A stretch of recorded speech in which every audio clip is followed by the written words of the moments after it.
Hola a todas y a todos, muchas gracias por estar aquí. Bueno, lo que venimos a platicarles hoy es algo que surgió entre nosotros hace mucho tiempo, somos amigos hace mucho tiempo y nos juntábamos en un lugar a tocar. Y ahí fuimos como hablando entre música y matemáticas y después de muchos años surgió esto. La idea de este proyecto, por decirlo de alguna forma, es que ustedes que dicen que les gustan mucho la música y que son unos melómanos, se den cuenta al final de la plática que cuando están diciendo que les gusta mucho la música, también están diciendo un poquito que les gustan mucho las matemáticas, porque hay una gran relación entre estas dos áreas del conocimiento, por decirlo de alguna forma. Entonces,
cuenta la leyenda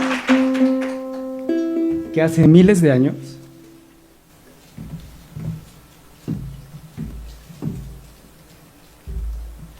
Pitágoras, cuando iba caminando por la isla de Samos, escuchó a un herrero golpear un yunque y se dio cuenta que dependiendo del tamaño del yunque se emitían distintos sonidos, así que tuvo una idea y creó un instrumento que es el monocordio, que es uno que mandamos a construir, que tiene ahí Fernanda, y ella les va a explicar un poco cómo funciona ese instrumento. Bueno, Pitágoras fue de los primeros en relacionar la música y las matemáticas. Entonces observó que según la longitud de la cuerda es el sonido que se emite, o sea, qué tan agudo o qué tan grave es. Entonces, con proporciones muy simples, observó que emiten sonidos que son armónicos al oído. Por ejemplo, si dividimos la cuerda a la mitad, es un intervalo, o sea, una distancia de octava, o sea, de un do grave a un do agudo. Después, si la cuerda la dividimos en 2/3 partes, es un intervalo de quinta, o sea, de un do a un sol y suena así, ¿no? Y luego, si dividimos la cuerda en 3/4 partes, es un intervalo de cuarta, o sea, de un do a un fa. Y así, o sea, se dio cuenta que eran las notas fundamentales de la escala, o sea, las notas más importantes de una escala musical. Pero el problema es que si estos mismos intervalos los pasamos a otra tonalidad que no sea do, o sea, si quisiéramos empezar en re, sonaría siempre desafinado porque no todas las distancias miden igual. Entonces siempre sonaría desafinado en cualquier otra nota que empezáramos. ahí están las proporciones. Y por eso después de mucho tiempo se hizo el sistema temperado, que quiere decir que dividimos la escala en 12 sonidos que miden exactamente, o sea, que tienen la misma distancia entre una nota y otra, que son, bueno, la escala cromática, de do a do sostenido a re, re sostenido, mi, fa. Y bueno, ahí sí empezáramos donde empezáramos, siempre son afinada porque son las mismas distancias. Entonces, pues, esto da lugar a lo que se conoce hoy como la escala cromática, que son las 12 notas musicales que usamos en la música occidental, y ahí están en el pentagrama. Si yo tengo un piano, ahí están mis 12 notas de la escala musical, y nosotros podemos definir, ya cuando tenemos que la distancia entre dos notas es el mismo intervalo, podemos definir la distancia entre notas. Entonces podemos hablar del semitono, que es la mínima distancia que hay entre dos notas, o del tono, que son precisamente dos semitonos. Por ejemplo, el do y el do sostenido o el re bemol, que es el mismo en la escala cromática, están a un semitono de distancia, igual que el mi y el fa, y el la y el si están a dos semitonos, que quiere decir que es un tono de distancia. Entonces, en el traste, en la guitarra, un semitono es la distancia que hay entre un traste y otro traste, y un tono es la distancia de un traste a dos trastes. Pero con esta idea de los tonos y los semitonos, nosotros podemos meter una métrica en la música, podemos hablar de la distancia entre las notas. Entonces podemos decir que la distancia del do al sol es 7, porque están precisamente a 7 semitonos de distancia. Si yo estoy en do y quiero ir al sol, tengo que hacer 1, 2, 3, 4, 5, 6, 7 semitonos. Y la distancia del mi a la son 5 semitonos, 1, 2, 3, 4, 5. Entonces yo puedo definir la distancia entre cualesquiera dos notas en base al número de semitonos que tengo que recorrer para llegar de una nota a la otra. Y con esto, Euler, otro matemático muy famoso, tuvo una idea para modelar la música usando solamente puntos y rayitas.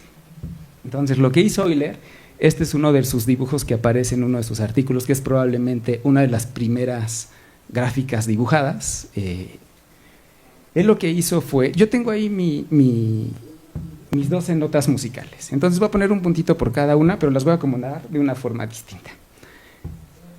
Voy a poner rayitas entre estas notas musicales dependiendo de la distancia a la que estén las notas. Por ejemplo, voy a poner una rayita entre dos notas si estas están a una quinta, es decir, están a 7 semitonos de distancia. Por ejemplo, el fa está a 7 semitonos del do, porque para ir del fa y al do ahí están los 7 pasitos que tengo que hacer. Entonces pongo una rayita del fa al do. Luego pongo una rayita del do al sol, porque tengo 7 semitonos de distancia. Pongo la rayita del do al sol. Igual, del sol al re pongo otra rayita porque están a 7 semitonos de distancia. Y así lo hago con todas las notas.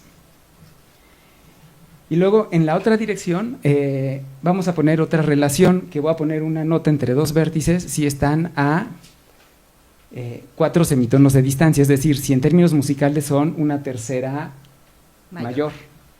Entonces del fa a la, como hay 4 semitonos de distancia, pongo una rayita. Igual del do al mi tengo 4 semitonos de distancia, pongo una rayita. Bueno, entonces hago todas las rayitas ahí posibles, y lo que se puede hacer es que si nosotros acomodamos estos vértices de otra forma y los replicamos así en el espacio, entonces tengo en esa dirección todas las notas que están a 7 semitonos de distancia, es decir, que son quintas en términos musicales. En esta otra dirección tengo las notas que están a 4 semitonos de distancia, que son terceras mayores. Y vamos a agregar una nueva dirección en la que ponemos la distancia, tenemos aristas entre notas que están a 3 semitonos de distancia, que son terceras menores. Entonces vean, aquí yo ya tengo una triangulación, es un objeto de puntos y rayitas que forman triángulos, pero aquí podemos entender muchas cosas de la armonía. Por ejemplo, esto se conoce como la red de tonos, y podemos ver que ahí están las 12 notas de mi escala cromática, y de hecho ese paralelepípedo, ese rombito, se va repitiendo. Yo lo puedo ir pegando y bueno, se repite como a lo largo de todo el plano. Pero por ejemplo, ¿qué quiere decir en esta red? Un triangulito para abajo.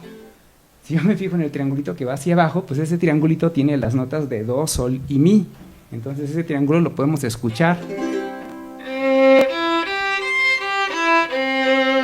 Entonces los triangulitos hacia abajo son acordes mayores.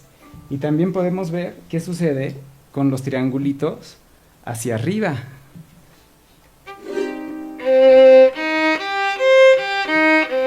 Son acordes menores. Y además, el vértice que está aquí abajo, me dice cuál es el acorde que estoy tocando. Por ejemplo, si yo quisiera tocar el acorde de re menor, en lugar de poner mi triangulito en este vértice que es do, lo pongo en este que es re, y ahí me da las notas que tiene el acorde de re menor. Entonces, esta es una forma de ver cualquier acorde que ustedes quieran. Si quieren el acorde de menor de fa sostenido, pues nada más ponen el triangulito ahí, ¿no? Ok, y también podemos ver, por ejemplo, estos que son acordes séptimos.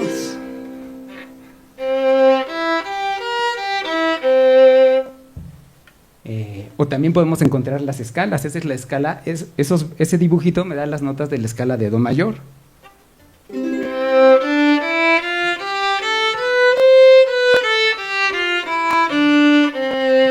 Entonces, igual, si ustedes quisieran encontrar las notas que tiene la escala de fa, pues nada más ponen este dibujito con este vértice en la nota de fa y les va a dar las notas de la escala de fa mayor. Y bueno, y así pueden ver muchísimas cosas de teoría musical.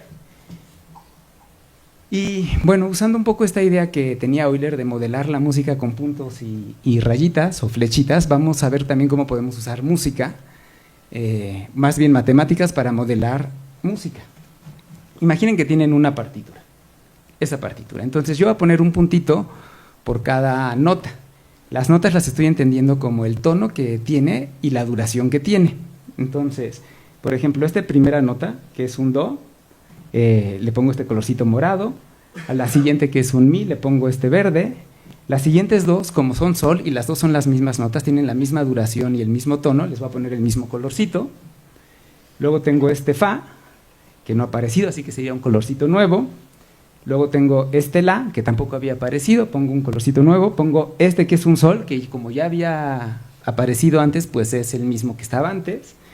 Luego tengo este mi, que si se fijan aquí había aparecido este mismo mi, pero como tienen duración distinta, las considero notas distintas. Esta es una negra y la otra es una corchea. Igual este do es una blanca, y aunque aquí ya había aparecido otro do, como son notas con duración distinta, las considero colores distintos o puntos distintos, porque lo que hago es pongo un puntito por cada color y pongo una flechita de un punto a otro si en la partitura se tocan antes. Por ejemplo, pongo una flechita de este morado a este verde porque en la partitura justo esta nota morada se toca antes de la verde. Luego pongo del verde al azul, del azul me voy acá, y entonces cuando yo estoy tocando esta melodía lo que me está dando en realidad es un paseo, una forma de recorrer con flechitas estos vértices. Perdón. Entonces Fernanda nos va a ayudar a ver cómo se ve más o menos qué es lo que sucede cuando estamos tocando, porque cuando estamos tocando una melodía, pues podemos con esto ver la trayectoria que está haciendo la melodía. Entonces,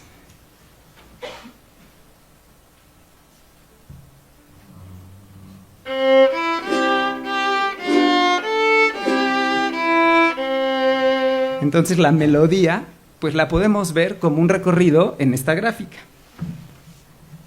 Y aquí hay algunos ejemplos de redes que han hecho con rolas famosas. Por ejemplo, el solo de Pink Floyd, de Comfortably Numb, Cream de Eric Clapton, una de B.B. King, Jimi Hendrix, y estas son las redes que obtienen usando esto. Bueno, nosotros, como lo que nos hacíamos era juntarnos a tocar son jarocho, pues decidimos hacer este mismo experimento con un son, que es el son del balajú. Aquí hay una figura del balajú, el balajú tiene muchísimas figuras. Aquí hay una figura del balajú y aquí tengo la red asociada a la figura del balajú. Si se dan cuenta, la red tiene puntitos y flechitas, pero las flechitas tienen un numerito. Ese numerito me dice cuántas veces paso de esa nota a la otra en la partitura. Por ejemplo, este vértice y este vértice representa este do y este es este sol, y esta flechita me dice que estoy yendo del do al sol y que en la partitura paso 2 veces de ese do al sol.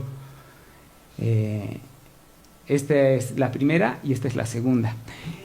Y esta gráfica, esta red, este conjunto de puntos y flechitas tiene ciertas propiedades que cumplen. Por ejemplo, tiene un paseo es una forma de recorrer todas las flechas de la gráfica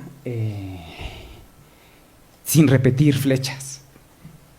También en cada punto que no es la nota, que no representa la nota que empieza ni la nota que acaba, si ustedes cuentan los pesos de las flechas que entran, ese tiene que coincidir con los numeritos de las flechas que salen. Eso se dice que es una digráfica euleriana, para los que les signifique algo. Entonces, y también las flechas, bueno, aquí ya tienen las flechas, tienen un peso que se utiliza, y lo más importante es que cualquier paseo representa una melodía, y al revés, si yo les doy un paseo, ese también tiene una melodía que lo representa. Entonces, aquí ya tenemos otra vez el balajú con un poquito más de vértices. Ahí se ve, y lo que vamos a hacer ahora es, del lado derecho se va a ver la melodía, cómo se va moviendo, y del lado izquierdo se va a ver la armonía, si nos sale. Entonces… Si nos sale, viejo.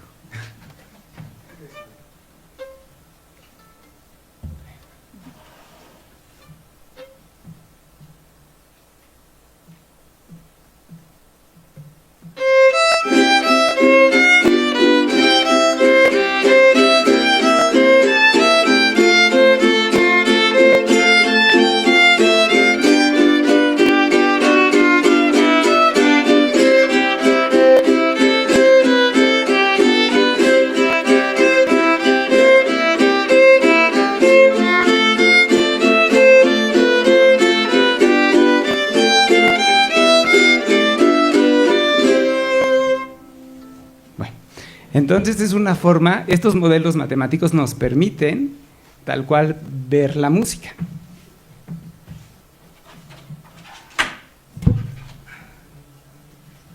Entonces vamos a ver cómo podemos hacer unas melodías con un enfoque muy matemático.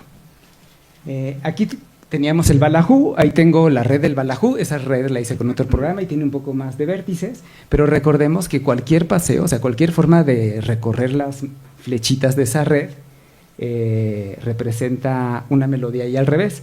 Aquí, si se dan cuenta, las flechitas tienen distinto tamaño, mientras más gorditas, quiere decir que más veces se utiliza esa transición en la partitura.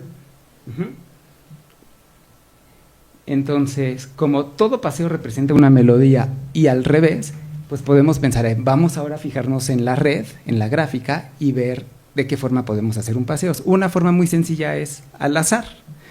Entonces nosotros, usando este algoritmo como el más sencillo que podemos hacer, vamos a ver a qué suenan estos algoritmos. Entonces yo tengo mi red y escojo un punto al azar, el que quieran. Igual pueden pensar que es más probable que tomen el que tenga el mayor grado, por el que utilizan más veces. Luego, de los vecinos que tiene, me fijo al azar en cualquiera. Igual pueden pensar que es más probable escoger aquel vértice por el cual se utiliza más en la partitura, ¿no? Pero en principio es al azar, y continúo así hasta que tenga la longitud deseada. Entonces, haciendo esto, nosotros pues obtuvimos el balajú aleatorio, y sorprendentemente suena bien. Entonces vamos a tocarles el balajú aleatorio para que vean que tiene sentido.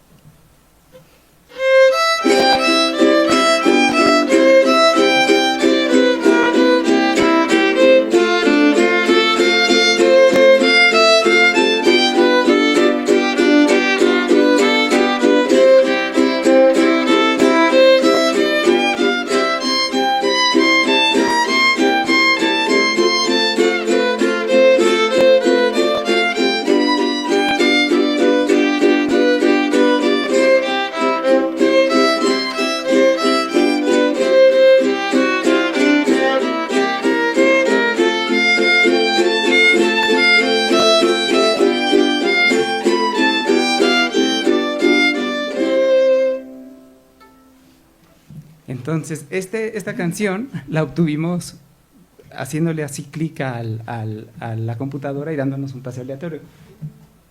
Y pues ahora, para que vean que no desentona tanto, vamos a tocar los dos juntos, ¿no? Primero el normal y luego el aleatorio.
Gracias.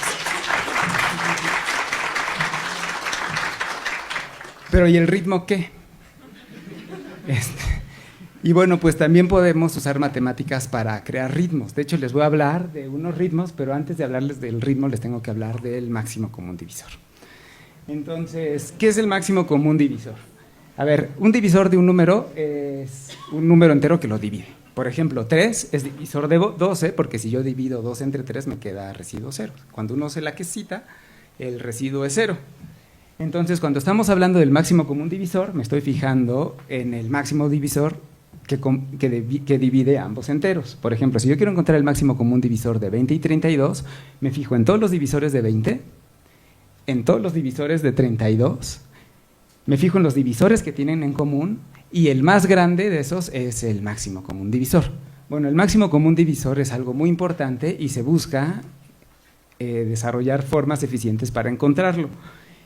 Entonces, Euclides, hace muchos años, en su libro de los elementos, propone un algoritmo que te ayuda a encontrar el máximo común divisor de dos números.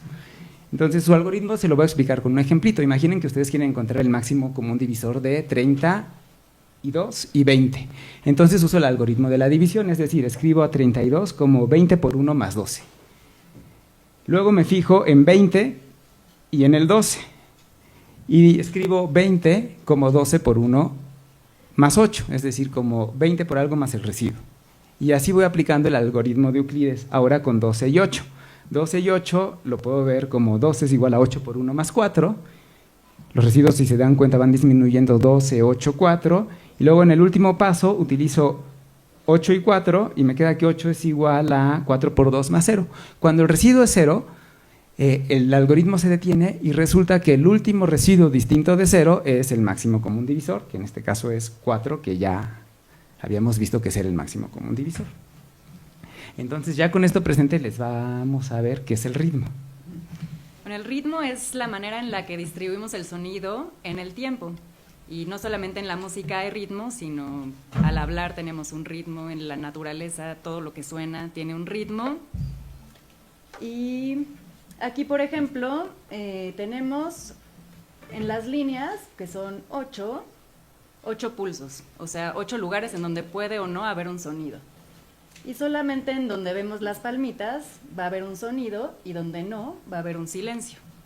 Y vamos a ver qué sucede. Entonces, bueno, los ritmos les podemos asociar una cadenita de ceros y unos. Pongo un 1 donde aplaudo y un 0 donde no hago nada. Entonces, esa cadenita de 1, 1, 0, 1, 0, 1, 1 representa ese ritmo. Y yo puedo tocar esa cadenita pues indefinidamente a lo largo y eso me generaría un ritmo más o menos así.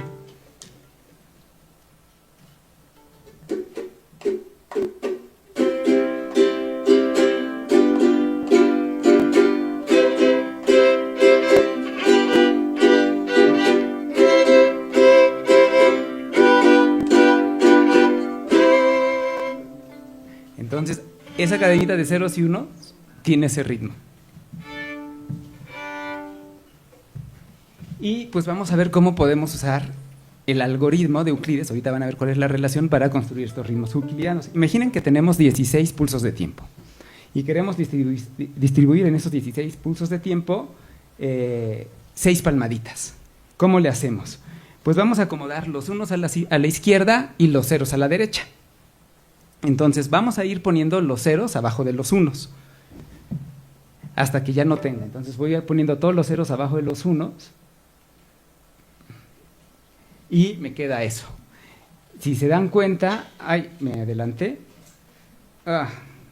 Bueno, tengo los unos, los ceros, pongo los ceros abajo de los unos.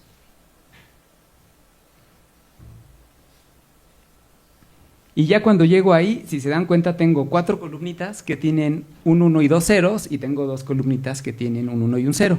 Esas 2 columnitas las paso al principio. Otra vez me equivoqué, perdonen.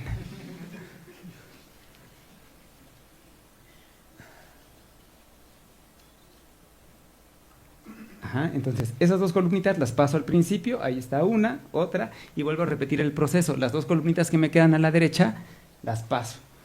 Y ya cuando no me queda ninguna columna o solo me quedaría una columna por mover, ahí detengo el algoritmo y ahora esto lo acomodo horizontal y ese es el ritmo que me genera este algoritmo. Entonces, a ver, vamos a escuchar cómo suena ese ritmo.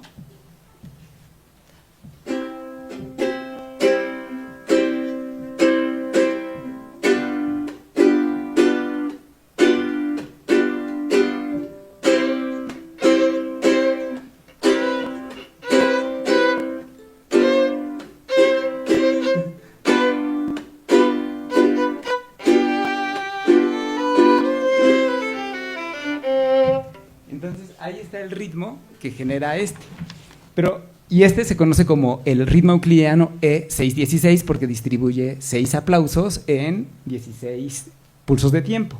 ¿Y cómo se relaciona con el algoritmo de Euclides? Si recuerdan, cuando yo aplicaba el algoritmo de Euclides tenía para 16 y 6, que son el número de pulsos y el número de palmadas que quiero.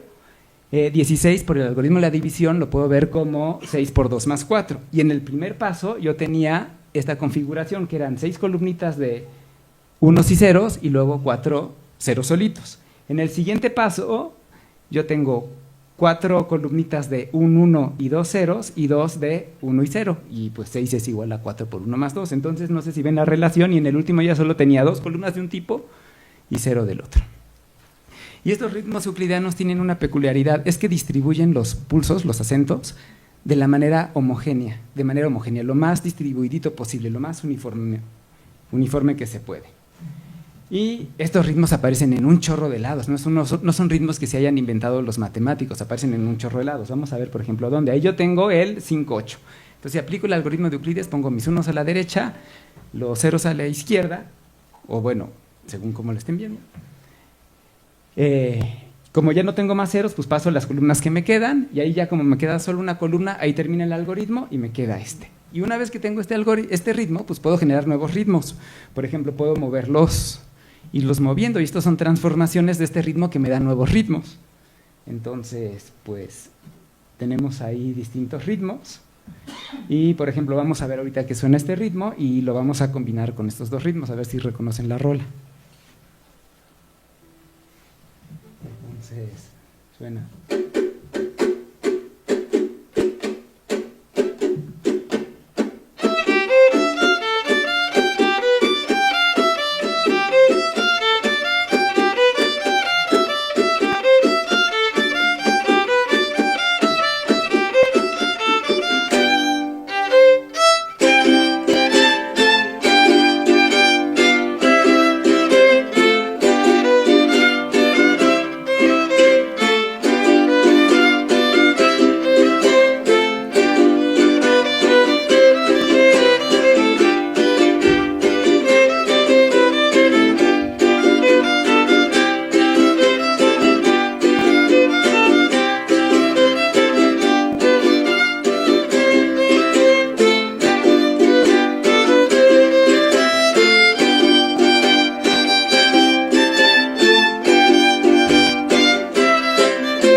Entonces, la bamba,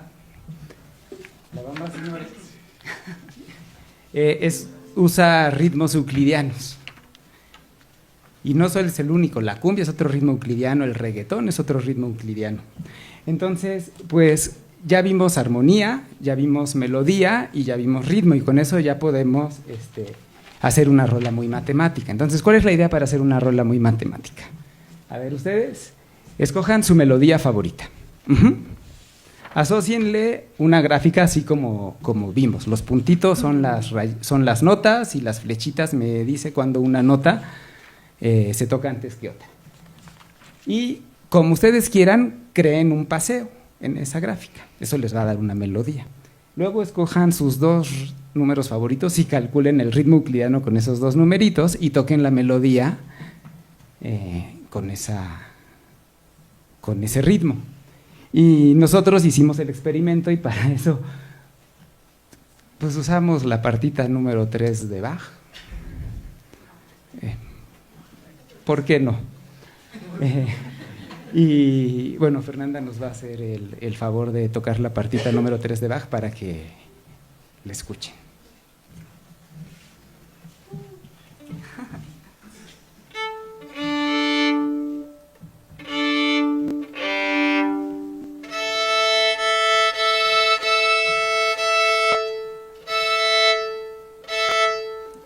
El frío de Coajimalpa. Es difícil tocar con el frío. Okay. 56, 57.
Esta partitura tiene 64 vértices, o sea, esa gráfica que ven ahí tiene 64 vértices y 1804 transiciones.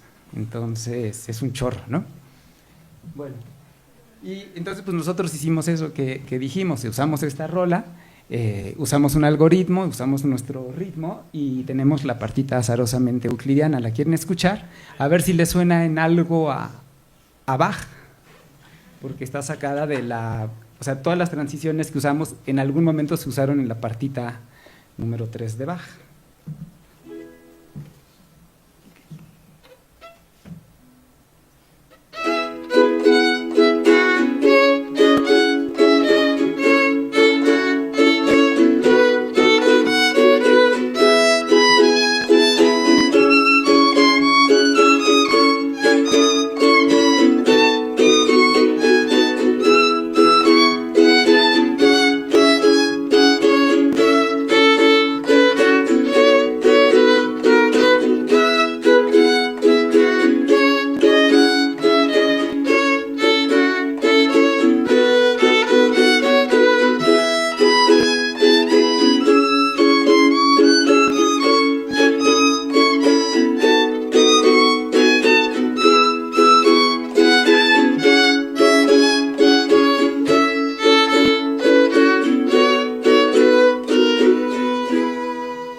Entonces, bueno.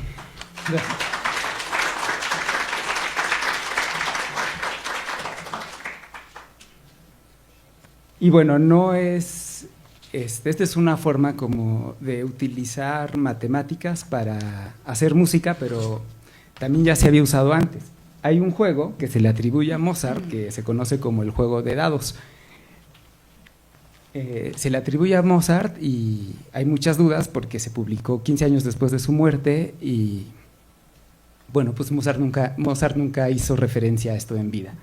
Pero lo que hizo Mozart fue componer una gran cantidad de compases, más de 160, y los acomodó, a cada compás le puso un numerito. Este es el compás 1, el 2, el 3. Y todos estos compases los acomodo en una tablita. Entonces, en una tablita tengo aquí 8 columnas que representan los 8 compases que va a tener mi composición. Y aquí tengo los números del 2 al 12, que son los números que obtengo cuando sumo 2 dados, ¿no? Si ustedes tiran 2 dados y suman los números que obtienen, el resultado es un número entre 2 y 12. Entonces, uno tiraba un dado, los dados, perdón, les daba una suma y dependiendo la suma, escogían el renglón. Por ejemplo, si yo tiraba 2 dados y ambos dados sumaban 7, entonces en el primer compás iba a poner el compás número 104. Luego me pasaba al segundo compás, si los dados sumaban 11, tomaba el compás número 87 y así durante 8 compases. Y no importaba qué tiradas de dados le salieran, siempre sonaba bien. Y pues dijimos, vamos a hacer lo mismo, pero a lo mexicano. Nosotros en el son jarocho, cuando uno toca algo… Bueno, no sé si es así con todos, pero al menos cuando nosotros tocamos, pues hay un universo de figuras que ahí están y cuando uno está tocando, de pronto dejas una figura y un poco lo que te venga a la cabeza, pues tienes un universo de figuras y escoges otra, ¿no? Y termina esa figura y otra vez lo que te venga a la cabeza y escoges otra. Entonces nosotros acomodamos las figuras, les pusimos nombrecitos y hicimos nuestro tablerito. Entonces no tiene tantas figuras, pero esa es una foto del cuadernito que tiene ahí Fernanda. En cada uno de estos son una figura y hay 6 de estas. Entonces, igual, pues podríamos intentar aquí decir un número del 1 al 6 y vamos construyendo el pájaro Q. Si se dan cuenta, como yo tengo para cada una de estas tengo 6 opciones, para la primera figura tengo 6 opciones distintas, para la segunda otras 6, para la tercera 6, y así, y en la última nada más tengo 2, que son las salidas. Entonces, si yo quisiera saber cuántas opciones distintas tengo para tocar este pájaro Q, pues tengo 6 por 6 por 6 por 6 por 6 por 2, que son 15.552, son un chorro. Así que muy probablemente el son que toquemos aquí no lo vamos a repetir. Entonces, no sé si alguien nos quiere decir un número del 1 al 6, y Fernanda lo va a ir tocando y lo vamos a tocar así como venga. Un número del 1 al 6. 2. 4. 2, 4, 1. 5. El otro día nos dijeron 7. Otro, ¿cuántos faltan, Fernanda? Faltan 2, pero el último solo es 1 o 2. 1 y el último.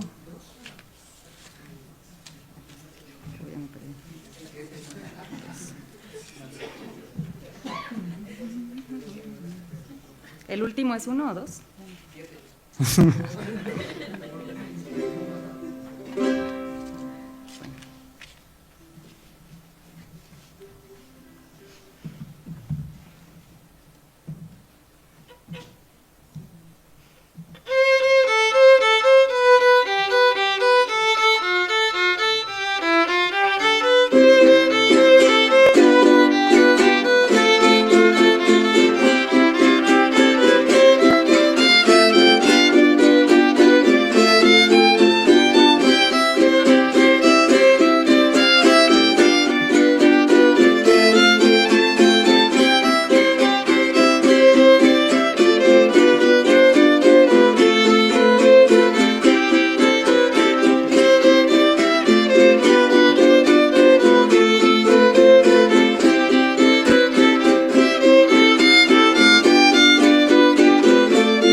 Para despedirnos.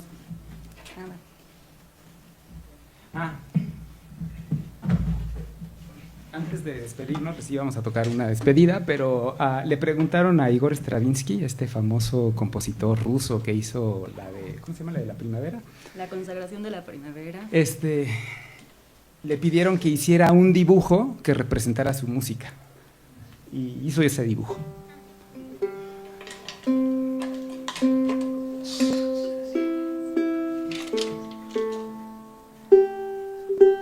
Entonces, para despedirnos vamos a tocarles El pájaro carpintero. Bueno, no sé si saben mucho del folclore del son, pero este es un son que ven al pájaro carpintero como una figura mística, porque decían que el pájaro que vivía en el palo donde crucificaron a Jesús era un pájaro carpintero. Entonces lo ven ahí como un ser así con poderes más allá. Místicos. Sí es difícil con el frío, perdón, ¿eh?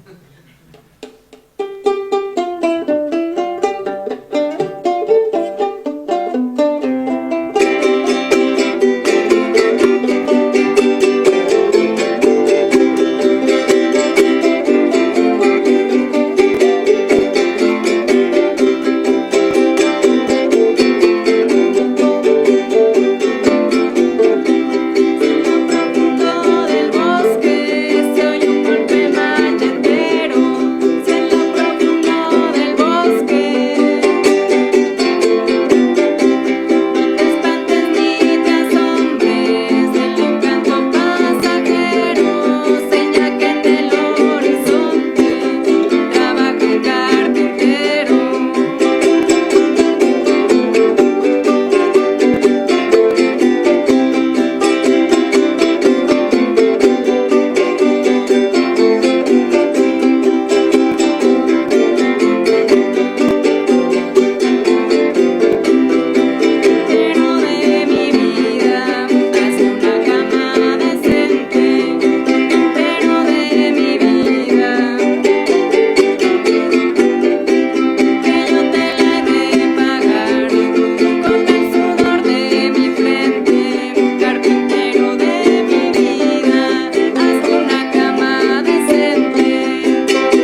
Muchas gracias.